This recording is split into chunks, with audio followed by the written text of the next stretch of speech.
On the Edge with April Mahoney Brains. Here, this is the place where the conversation is pointed, the guests are sharp, and the responses are never dull. Welcome home, Brains. Coming to you straight from San Diego, California. Let's welcome our host, April Mahoney. Hello, Brains. How are you? I'm talking to you too. Yeah, we're good. Yeah, I'm doing good. All right, well, good. All right, because this is going to be one of, I believe, my most favorite interviews of the year. I'm talking to two millennials, Brains, right here on the edge, okay? On the Edge with April Mahoney. Down there, that is Lauren Brown from Massillon, Ohio. And right there is Lucas Tshokwe. He is in Israel, but he is originally from Tembisa in South Africa, correct? Yes, that's correct. And I picked you two for a very specific reason. You know, I know a lot of people. I could have picked a lot of young people, but you two are thought-provoking individuals, very smart, very talented, and you come from a very diverse background in many ways, but very similar in other ways. And I want my brains to understand what's going on in the world, what your thought process is, because you're going to be responsible for me. Okay, and my healthcare and my world, my water, my food, that's going to be your responsibility. Okay, so I just want to know what's rattling around in your brains. You got me? Absolutely. All right. So now I'm going to let both of you kind of give a little introduction on who you are, and then I'm going in hardcore. You ready? Yes. All right. So Lauren, let's start with you. Tell us a little bit about you and, you know, your upbringing there in Massillon, Ohio. Okay, hi everyone. My name is Lauren. I am 17. I just graduated Massillon Washington High School.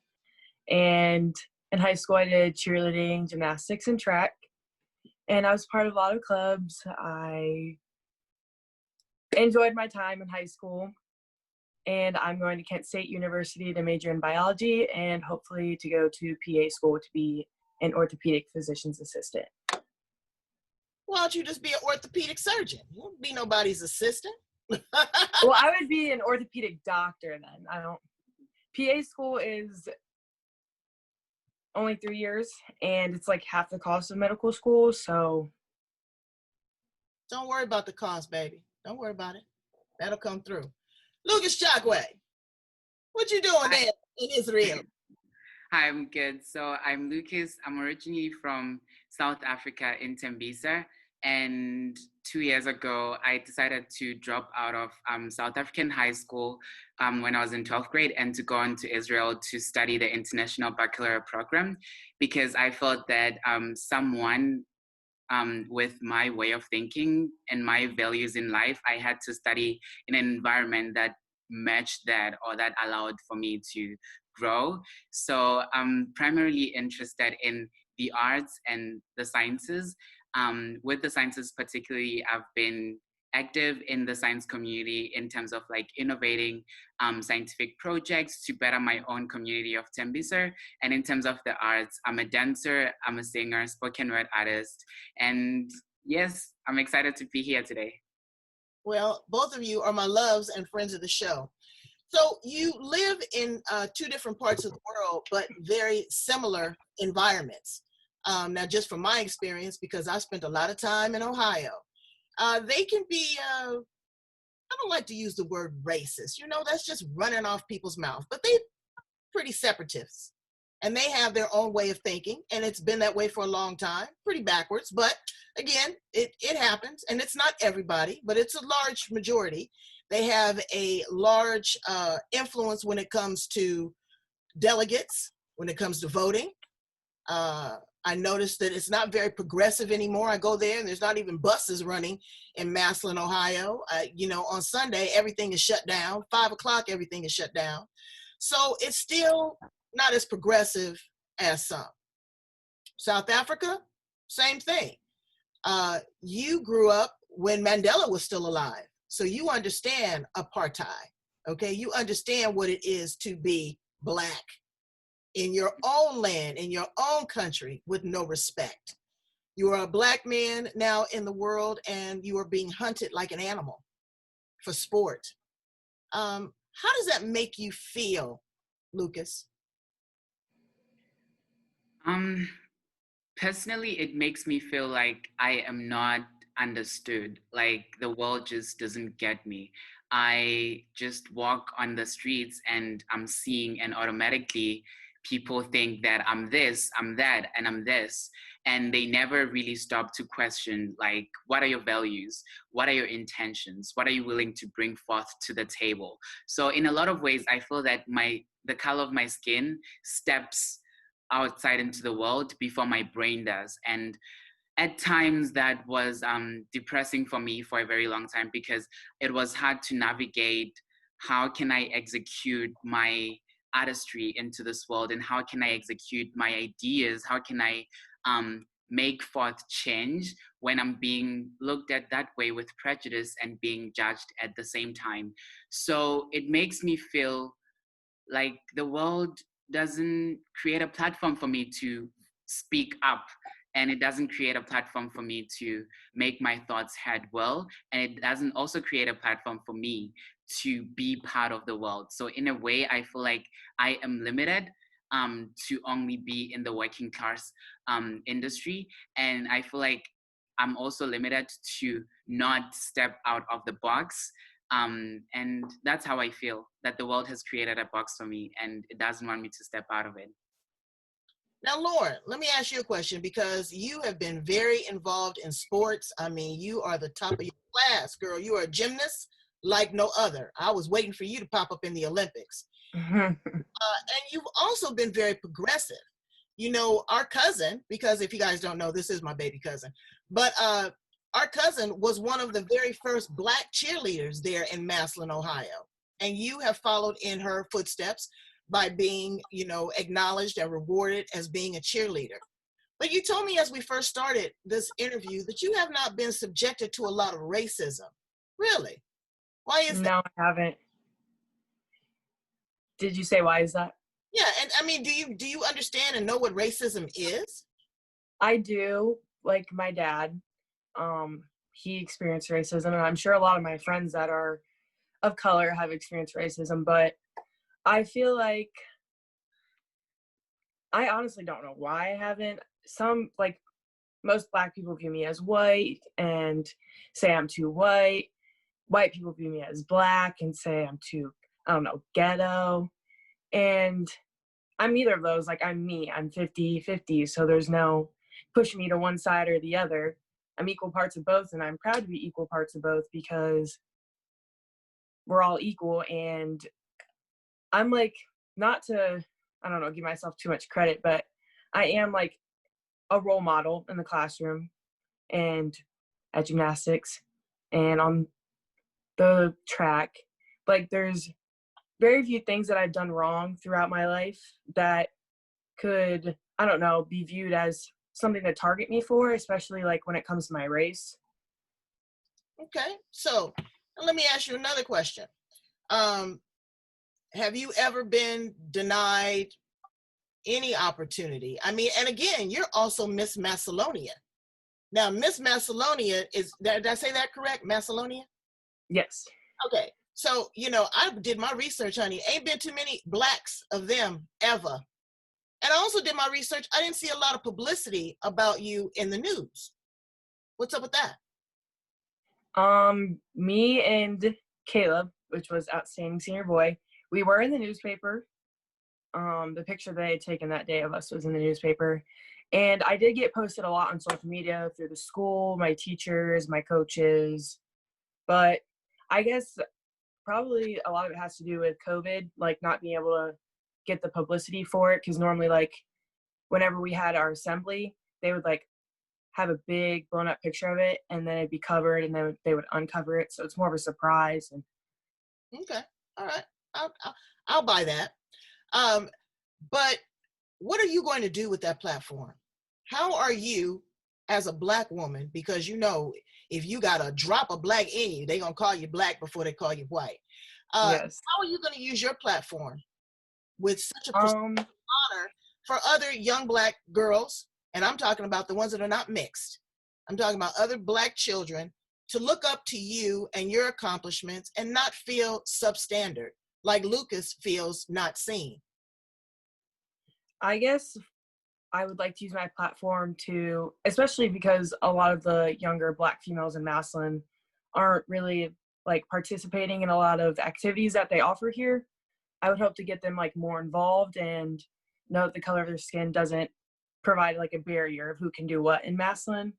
And actually the other day, I just made a Facebook post because distant friends and distant family were making some comments that I had seen. And I don't get on Facebook much, so it's kind of off-putting when the first thing I see is something about people protesting or the Black community. And I had made a post that I will unfriend you, I will block you if there's any degrading posts about protest Black community or what's going on in the world right now, because everyone is the same.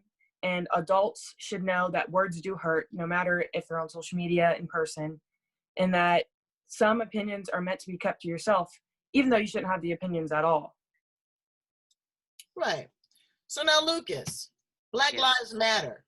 What are they doing there in, oh, baby, I know you had to close your eyes. I know it's heavy. I know. But what are they doing there in Israel? What is the climate there? Because they're protesting all around the world. A couple of weeks ago, I think flashback weeks ago when the movement erupted, I was asking myself more or less, what is my purpose? What do I want to do? I was stressed, I was angry. There was just a lot going on. And it was on a Saturday when I saw a post that there is a Black Lives Matter protest in Tel Aviv. So I was interested to be part of it because I wanted to be active.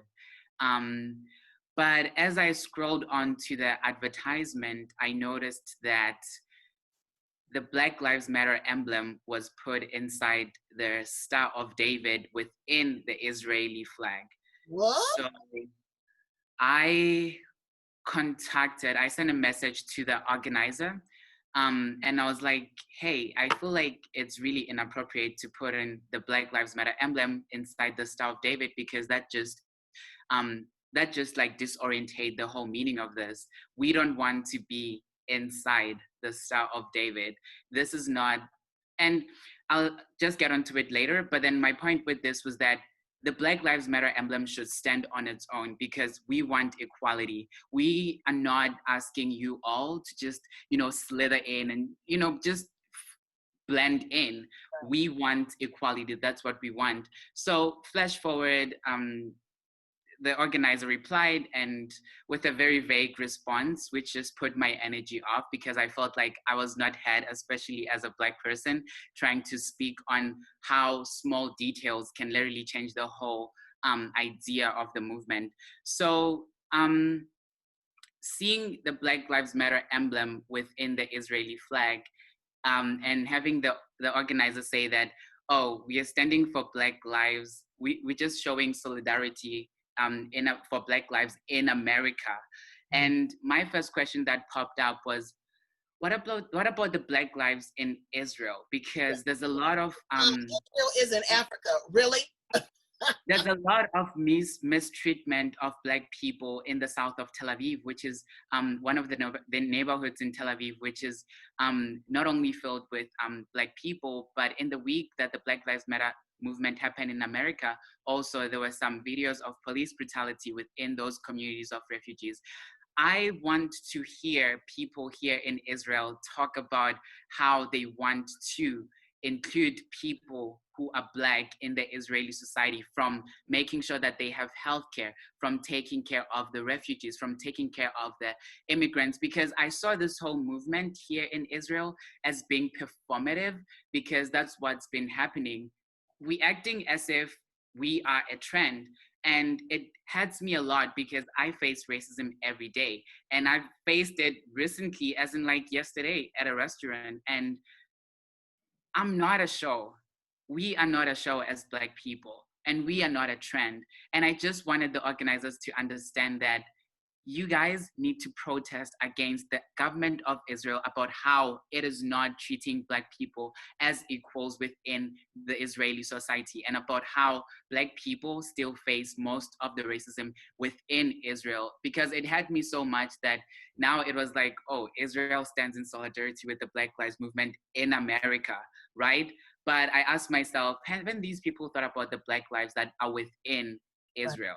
Absolutely. So tell me a little bit quickly about your life in Africa. Okay, that is the motherland. Okay, that is where civilization was first established, and apartheid. What was that like? Because I'm sure you got a lot more freedom in Israel than you did in South Africa. Yeah, like now it's just that I'm able to see racism happen to me. But when I was in South Africa, I grew up, like my childhood, it was a norm, because I didn't really realize that I was poor in a poor family because I was living around poor people. And I really didn't realize that my skin color was an issue because I was living in a community full of Black people and no one else. So growing up, it was really like a stealth journey. I didn't really face much racism because I wasn't exposed to the other side. But then as I got to high school, I just realized how separated we are actually from white schools or from schools in the suburbs, because for the debate team, we would go to schools in the suburbs where the majority of the kids there are white and the minority of the kids are Black, and you would just feel how excluded you are as a kid. Like, even though even still, like when we would debate and engage in different topics, the judges would just like give you that kind of look that, you know, you don't belong here. So as far as South Africa, the racism there is based on the fact that we are segregated. And since the segregation is so clear, you know which parts are racist and you know where to go and not to go. And I feel that in a way that kind of protected me, because I knew that, okay, if I'm in this neighborhood, I know what I'm expecting, as opposed to Israel, where I'm the very minority, where I experience a lot of subtle racism, the racism that we need to search for, the racism that somebody could just hurt you and just run away. So, yeah. So Lauren, you're nice and pretty and cinnamon and toasty brown. Do you see because I know that there's much darker skinned young ladies that you went to school with or live in your neighborhood. Mm-hmm. Do you see them feel any other sort of way?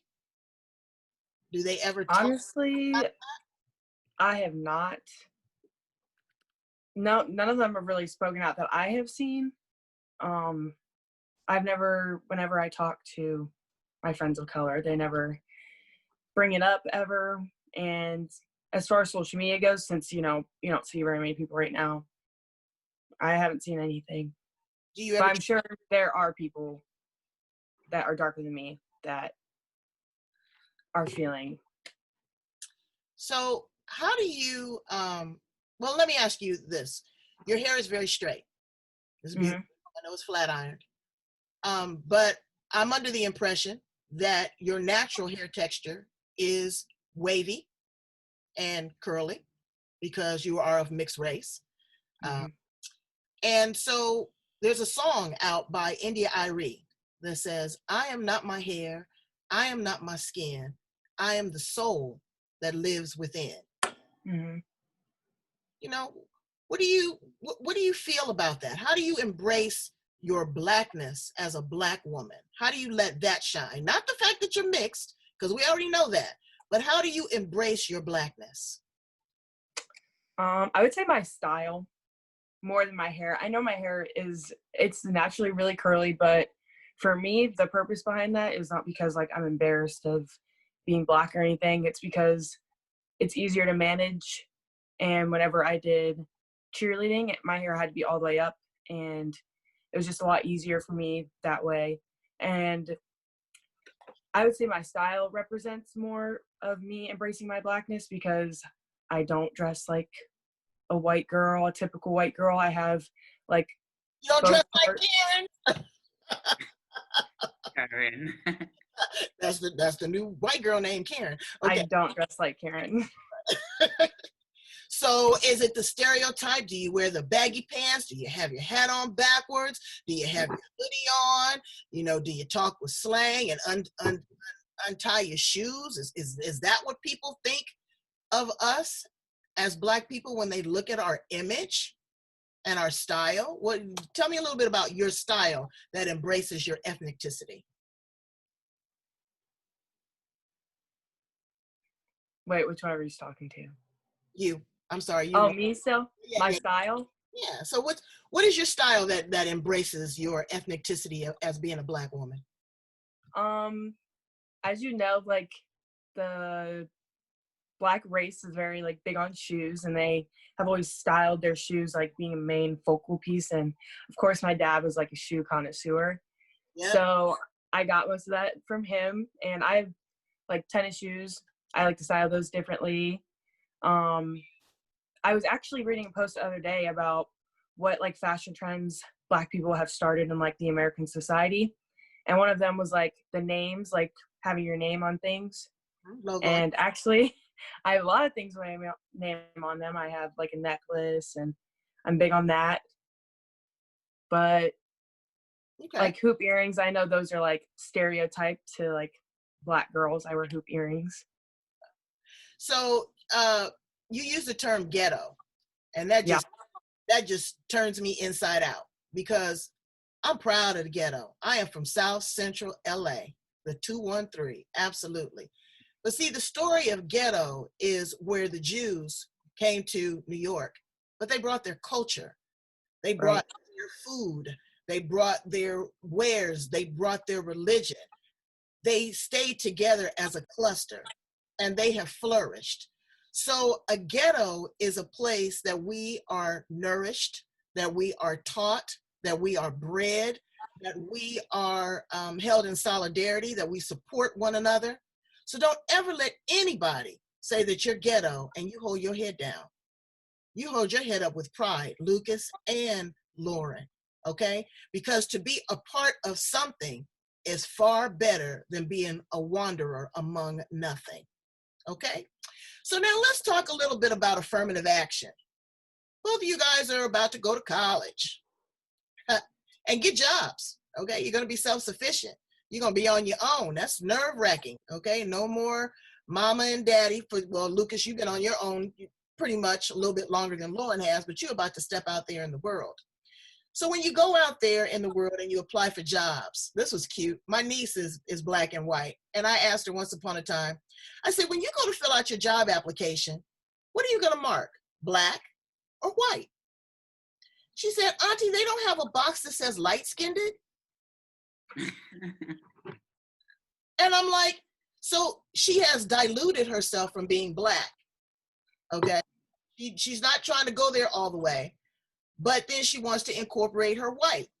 So now there's affirmative action. Of course, you'll be able to take full-on advantage of that, Lauren, and get grants and scholarships because you're in that minority group, because you would check the Black box, okay? But then Lucas, you don't have that opportunity because you don't have a choice. But Lauren, you could also check the white box. Do you think that that's fair to have affirmative action and have special laws in place for people of color to be able to get an equal opportunity for an education and grants and scholarships? What's your thoughts? I think that's completely fair, because our entire lives we've been robbed of opportunities, and college is one of those for a lot of people. And like me, I did receive a scholarship for Black people through Kent, and that is a scholarship that's helping me get through without having to pay my tuition. So I'm extremely grateful that I was given that opportunity to be able to get that from my background. Okay, and Lucas, your thoughts? You know, I think that if our movement, our struggle, our fight, the revolutionary that we bring forth is gonna be, or it has to be successful, problems like racial profiling on themselves, I feel like that's an issue. I just feel like we need to get to a point where we shouldn't check a box like I'm Black, I'm this, I'm that, because especially for the minority of the people, like that being Black people, it has been proved and found that in many institutions, there's less Black people because they're being racially profiled, and no institution wants a lot of Black people. So I just feel that racial profiling on its own, it's a really big issue. But on the other hand, I feel that maybe if there is a grants or scholarships for exclusively to Black students, then the university should explicitly make a public announcement about that, rather than trying to find how many Black students are in the school through like profiles and stuff like that. That's an interesting perspective. That's honest. Okay, so what do you think? What do you guys think about this white privilege? When I hear that, it turns my stomach. It's a thing. It's a thing. Well, it's not a thing in my world anymore, because I don't believe that anybody is above anybody. You have to earn your privilege. You have to earn your rights. And by suppressing someone, disrespecting them, putting your knee on their neck and killing them, all of this, you call that a privilege? I think that is the most ugliest thing.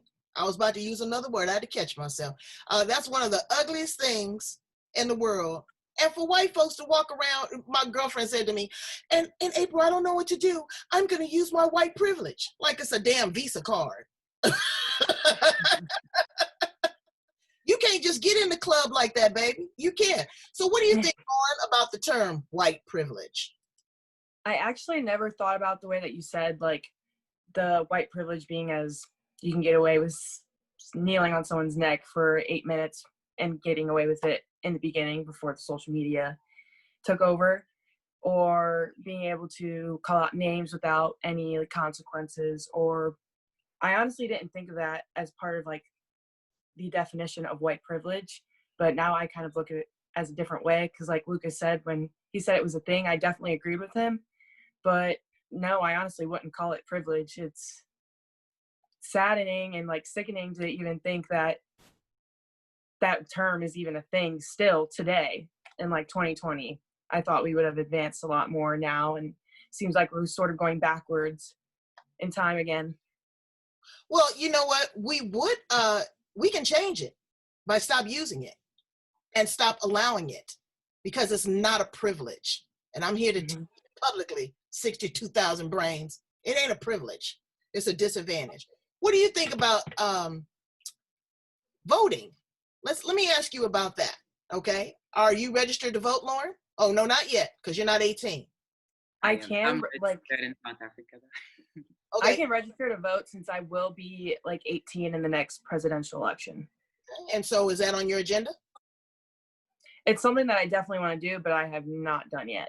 Okay, that's good. And Lucas, what is the opportunities that you have to vote in South Africa now? Well, I don't know, what is that? I'm already a registered voter. I registered about like 2 years ago when there were elections. But I don't think there are upcoming elections. But my perspective on voting, for that matter, I think that everyone should take a stand to vote, because I see this issue of people not voting as just because they say, oh, I'm apolitical. I'm not political at all. I prefer to be apolitical and not participate. But it affects everybody. Your vote literally affects everybody. It affects the school system, especially in South Africa. It affects the school systems, how much school budgets, schools that are mostly disadvantaged receive, how much grants people receive, how much the nation can advance to stability. So I feel that any breathing human being that has the ability to vote should vote. Yeah, they should. Because if you don't stand for something, you're going to fall for anything. Exactly. We done fell for a knucklehead. Woo, good Lord, have mercy. And so it's so important to have a voice and to raise your voice, but in a constructive manner. Let's move on to dating and and the world of dating. Lauren, you know, you're going to, so now let's talk about the world of being independent and being on college campuses. You know, there's a lot to consider, Lauren, and I really want you to think about that because I live right here by University of San Diego. And girls are being sexually assaulted. They're being attacked. They're being targeted. But also they're not being very responsible, in my opinion. You know, I agree. booty shorts is okay, but there's a time and a place. Drinking is okay, but there's a time and a place. Safety is okay, time and a place, because there's a smorgasbord of opportunities once you get into the college arena. I mean, you know, it's going to be on and popping. You're not going to be the celebrity that you were in Massillon, Ohio. You're just going to be one of the flock. And so what are some of the things that you think about when it comes to your safety, your security, and your personal responsibility moving into, you know, the world of being a college student? So my mom is I depend on her a lot, honestly, for how old I am, but it's not like I have my own responsibilities. Like I take care of what I need to do, but she still helps me out a lot. We're really close. So getting my own apartment is going to be difficult because I don't know how to live without her. But for like the basic responsibilities of like cleaning, I can't really cook, but I have roommates for that.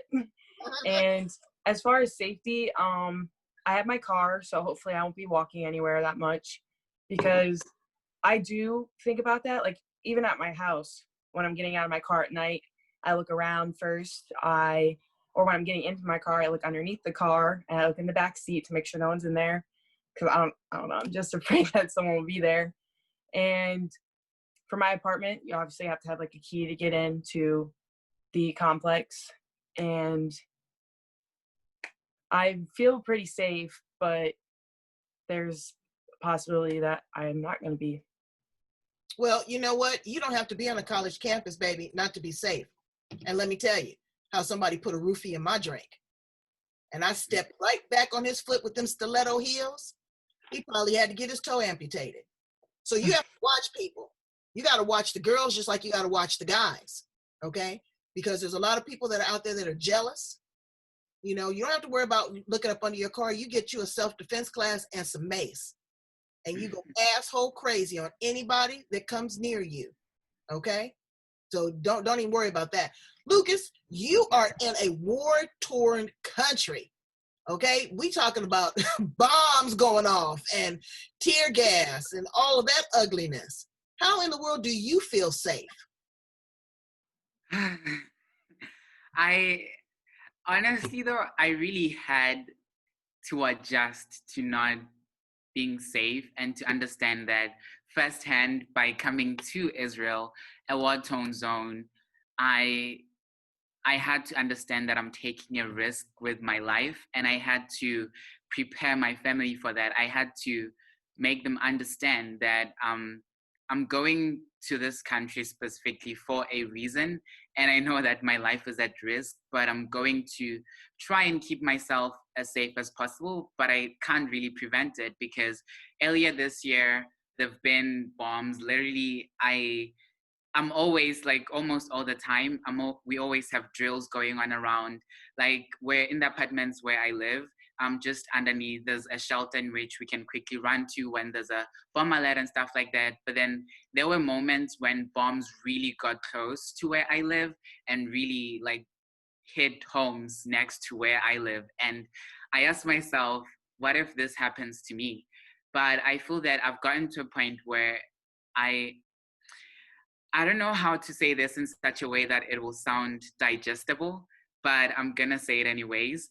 I got to a point where I had to understand that if a bomb does land into my apartment,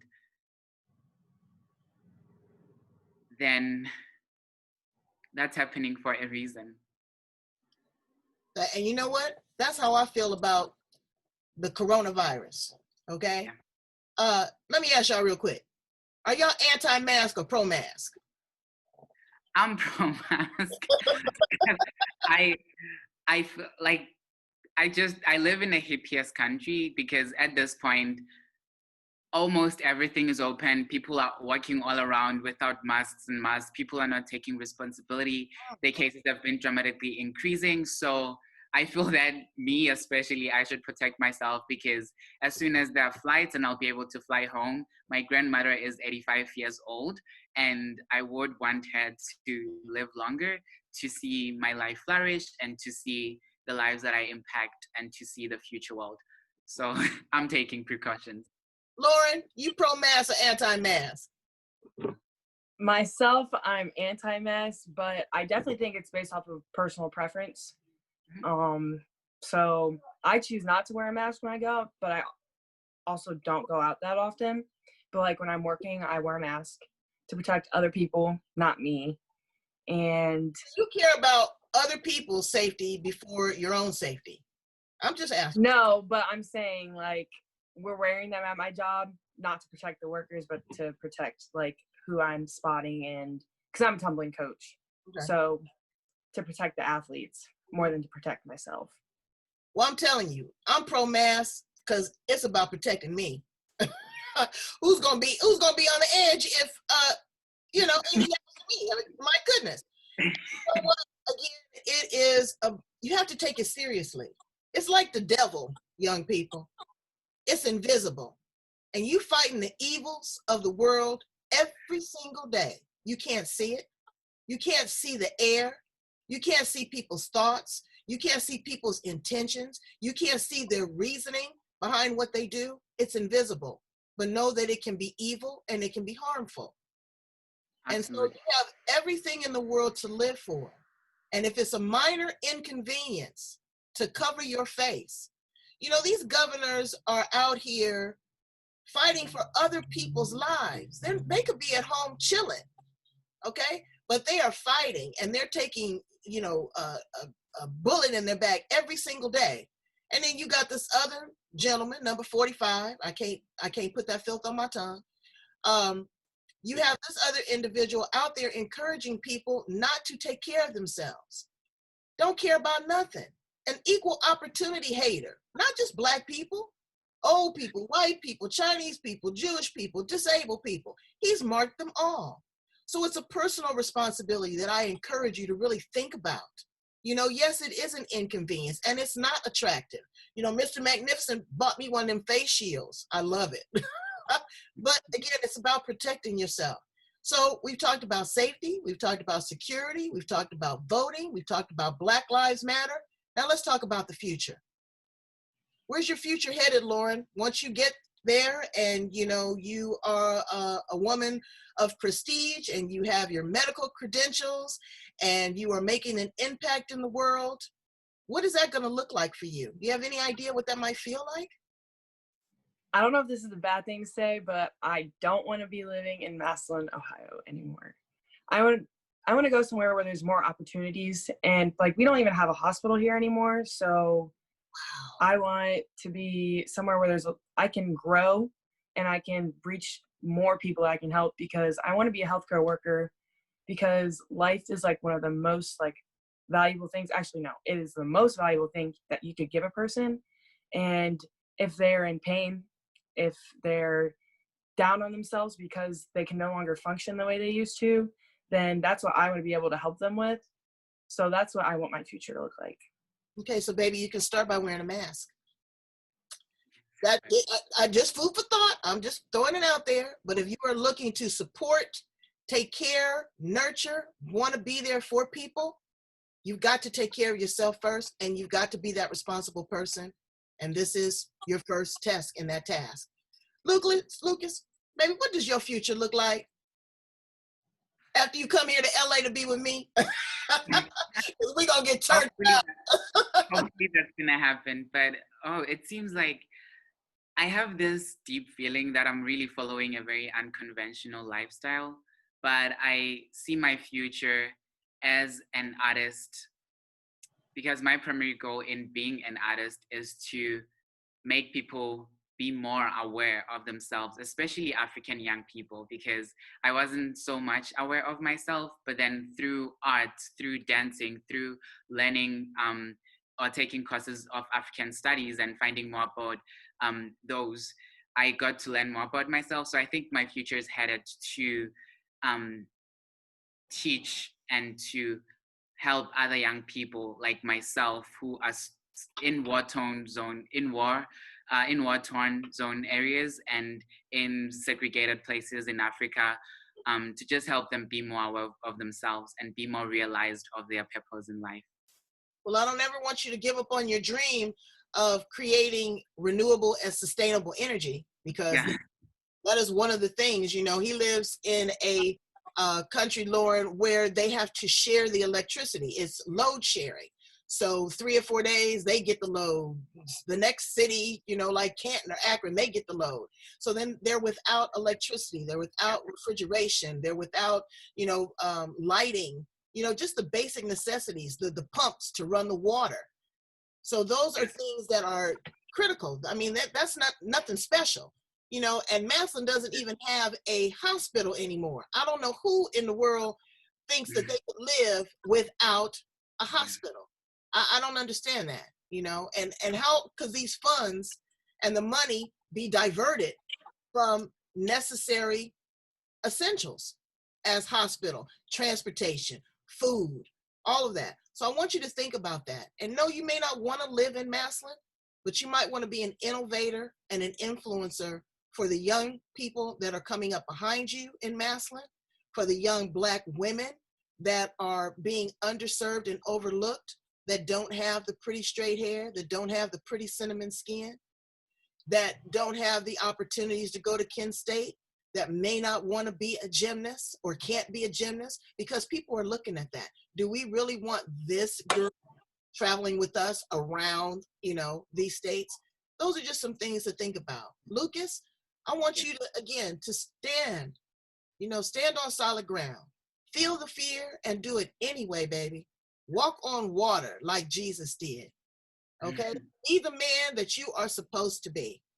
Go out and create some sustainability, some renewed energy. Go back to Tembisa and encourage other young people and older people that, you know, like you told me once upon a time, your family had no faith that in you and what you were looking to accomplish. Your father told you to give up, but did you give up? No, you went along with it. Absolutely. You are our future. You mean everything to me. I adore both of you from the bottom of my socks, because my heart just isn't deep enough. And I get so full when I think about it, because I'm dependent on you to carry me through and to make a new world. Thank you so much for being here on the edge with me, for being open, for being honest, for being vulnerable. I hope both of you learned something. I learned a lot from you. And we just have to keep on doing what we're doing. But we got to do it a little bit better and have a heightened sense of awareness. It's not about you. It's about us. Okay? I love you, baby brains. Love you. Thank you for having us. Absolutely. Thank you. God bless. Bye. Bye, Lucas. Bye.